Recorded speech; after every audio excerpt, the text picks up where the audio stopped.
Day of exclusives. Although I guess when you're watching this, it may not even be. Who knows how far apart they will they will end up airing on the channel. Found this guy at the same day that I got my runabout from Target. So that is Monday, December 7th, 2020. So timestamp. Who knows when this is going to go up? Soonish, I hope. I think I'll probably prioritize Soundwave. Anyway. Found him. He's a Netflix exclusive, Walmart exclusive. Did not pre-order him. Like, I've got a Bumblebee that is preparing to ship, so hopefully that will actually come through. It's been delayed a couple of times, but it hasn't been canceled, so fingers crossed. But I pre-ordered Bumblebee, and I was like, do I need a Soundwave? And at the time, I didn't need a Soundwave, and everybody started getting Soundwave, and I'm like, that actually looks kind of good, but I didn't pre-order one. And that happened, went to a Walmart for something unrelated, because I wasn't expecting to find him there. I follow the Transformers sightings thread on TFW 2005 for my area, and somebody said that there was no dice at this one local Walmart, and then I walked in for something else while I was out Christmas shopping and running errands this afternoon, and just happened to swing through the toy aisle, and there was one Soundwave sitting there, so I grabbed him with the quickness. And then he didn't ring up, but we rang him up, and it worked. I've had a little bit of pineapple cider to this evening, so alcoholic pineapple cider. So, but I'm not like super. I had one bottle. It's not like a big deal. Where was I? It really isn't a big deal. Sorry. I was making him dance, and then my brain went, ooh, look at him dance, and I forgot what I was saying. Anyway, here he is. He's a boombox. He's got all of his stuff stuck on the back. He comes with this thing again, and I don't know why. I really, you don't need this. You could just left that off, but whatever. Anyway, you push this button. Sometimes it will open. Like in robot mode especially, I have a hard... when I first got him, I was putting both of these tapes in, Ravage and Laserbeak are the ones he comes with. And I would, have a hard time getting them in, and then I'd push them in, and I'd push the button, and nothing would happen. It would just kind of go, and I'd be like, okay, fine. But now, and I don't know if it's maybe there's a pressure point when he's in robot mode that squeezes this a little differently, or if just something fixed itself. Because it wasn't broken, the mechanism worked. If it was empty, it would work just fine. It was just for some reason putting the cassette in. One, Laserbeak wouldn't go in at all. I couldn't even get it to latch. He'd keep moving like that, and it would be a forcing him to latch. Now, when I push the button in this mode, if it does pop open, he usually just flies out like that. See, although more than that. Hold on, let me see if I can get this to do this because it's funny. See, like you can see he likes to pop loose. Like he's just a little bit too big for that tape deck. And I had some of those issues with the original mode, the Siege version, but they seem exacerbated here. Although again, now he doesn't want to open, and that's kind of what I was getting with the robot mode earlier. Even when I push it all the way in and close it, now it doesn't want to open. When before it would pop open and he'd go literally fly out, like almost like you'd kind of want him to as Laserbeak. But now it doesn't want to replicate that action for me because it thinks I'm a patoot. Well, you know what? You're a patoot too. How you like them apples, bird? There we go. Look at that. Do you see that? He just went floop right at you. So I guess it's a matter of, okay, if you put the dots down toward the bottom, you can close it up. And then when you push it open, he goes floop. I wish he'd stay in camera where he do that so you could see him kind of go bleh. Let's try it one more time. Let's try it from farther back. Nope. He always gets like just off the lower frame of the camera. Let's do it sideways. Yep. There, look at that. He just spits him out. That's fun. Anyway, so these guys transform the same as their old ones. Like I don't even know that Ravage, aside from his deco, is any different. My friend John got my old Soundwave, so I don't have them to show off. But that's okay, because he's enjoying it and everybody's happy.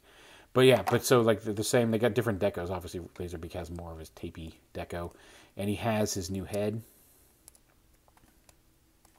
It's not the Cybertronian head. He's actually got his bird head. See, bird head. And then flip that up. And flip that up. See, this likes to come on tab 2. There we go. Flip that up. Flip his feet down. Flip his head back up. There's Laserbeak. And like I said, he's essentially the same dude with a different head and different paint. And same with Ravage. He's a little harder to do because he's got all these weird leggy things. And then his head's tucked in. His head is weird, and his body's weird, and everything about him's weird.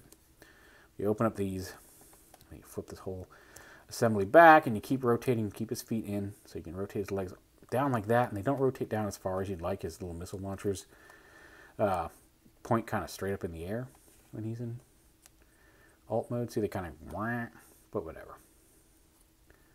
And then pull up his head up. You can also, like, his neck is also a peg. So if you want to peg him on like armor, like on the old thing, you can pop his, oh, come on. You can pop the peg out separate from his head, but it is part of his spinal neck thing. You flip these little legs down, you just angle them wherever. Just as long as they're all 4 legs on the ground, then you'll know he's a good dog. There you go.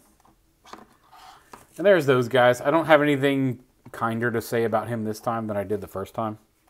He's Ravage. It turns into a cassette that goes in Soundwave.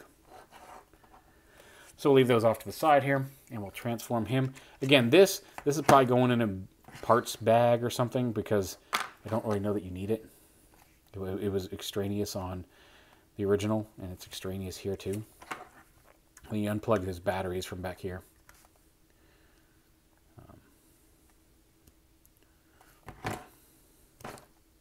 Is that okay? I guess that does just friction fit in there. Huh, okay.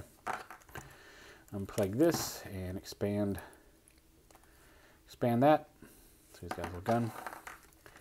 And then on to tape deck mode. So pop up this little piece right here, and then fold these little gray dibbles in there. That's their name, they're gray dibbles. And then pull his legs out.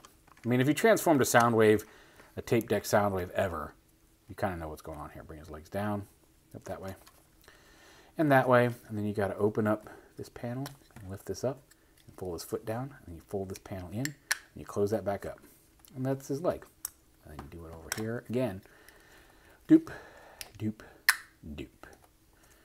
All right, but you want to have them this way because this whole thing is going to rotate around. These play buttons stay on the back. And then you open up his arms, bring those around, and make sure they clip into place here. You can rotate his waist around. He still has other play buttons here, but not these play buttons. He's got a play button on his butt. Rotate that around. I'm sorry, I said butt. I should have said hiney. His tumpus. Not his tumpus. Anyway. Flip his hands out, and then open up this little panel on the back. Flip his head up. He's got red eyes this time. So, you know, red eyes. And then you put his little, plug in his little shoulder cannon thing, which now that makes sense. Now I can angle a little bit. Give him his gun. Just put this one over to the side, because who needs it? I mean, he can hold it. He can hold it. He can do that. Or you can put it in his hand like a baton. He can punch people with it.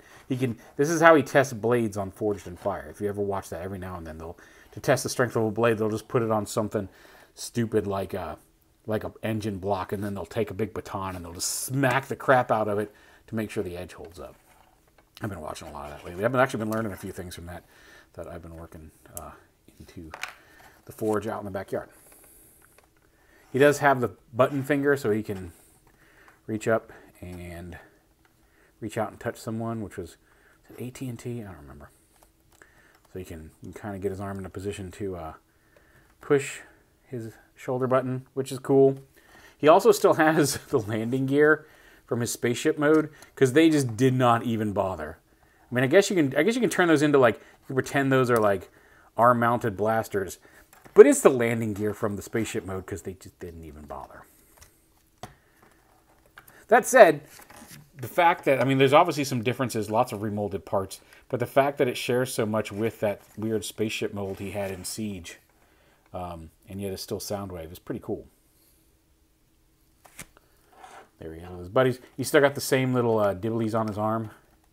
No, I already used dibblies, whatever. The same little hooks on his arm that Laserbeak can latch into, although, again, not super securely. Like, he rests there, but he doesn't clip in. He does have a little fold-out peg here that you can use to peg him onto arms as well. But the other one I actually managed to get to latch in. Oh, maybe he will. There we go. Yeah, again, the friction kind of wants him to pop off, but you can get him to at least rest there comfortably. Here he is size-wise with Starscream. And here he is with the Earthrise Megatron mold, but it's the G2 version because that's the one that I've decided to keep out on display because it's cooler. So yeah, he's a little, well, yeah, he's a smidge shorter than Starscream at the head. Just a smidge. Although a little shorter overall because of Starscream's shoulder pylons. And shorter than Megatron, which makes sense. I do feel he should be a little bigger than Starscream. But anyway. Yeah, surprise find. A nice toy. I'm glad despite not getting a pre-order, I'm glad I did find him and pick him up because, I mean, you gotta have Soundwave. And who knows, like, whenever this goes live, it's just that much closer to the Kingdom stuff hitting. Because boy howdy, I cannot wait for Primal and Megatron and all the Beast Wars stuff. There's a lot of good stuff coming in the G1 side as well. Like the Huffer looks good, but there's a lot of Beast Wars stuff that I'm looking forward to. But anyway, there is the Walmart exclusive Netflix Earthrise War for Cybertron Soundwave with Laserbeak and Ravage. He's pretty cool. I definitely recommend nabbing one if you can.